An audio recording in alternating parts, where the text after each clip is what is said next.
சொல்லி இருக்கிறாரே, நாம் சொல்லலாமே. ஆமாங்க. தரியுவின் ராஜ்யபார காலத்திலும் பெர்சியனாகிய கோரேசின் ராஜ்யபார காலத்திலும் தானியேலின் காரியம் ஜெயமா இருந்ததுன்னு நம்ம வாசிக்கிறோங்க. பாருங்க, 3 ராஜாக்கள், தரியு, கோரேஸ், நேபுகாத் நேச்சார். இந்த 3 ராஜாக்களும் தானியலுக்குள்ளே இருக்கிற விசேஷித்த ஆவியை கண்டுபிடிச்சாங்க. அவருக்குள்ளே இருந்த ஞானத்தை கண்டுபிடிச்சாங்க. இன்றைக்கி ஒருவேளை தூர தேசத்தில் இருக்கலாம், ஒரு கம்பெனியில் இருக்கலாம், ஒரு நிர்வாகத்தில் இருக்கலாம், உள்ளூர் வெளியூர் எங்கே வேணால் இருக்கலாம். நீங்கள் உங்கள் பிள்ளைங்க யாராக வேணால் இருக்கலாம்.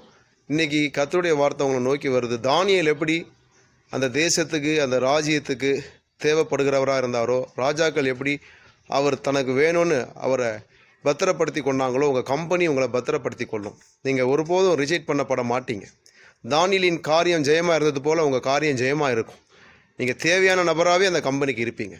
தானியேலின் காரியம் ஜெயமாக இருந்தது என்று சொல்லி இருக்கிறாரே, நாம் சொல்லலாமே.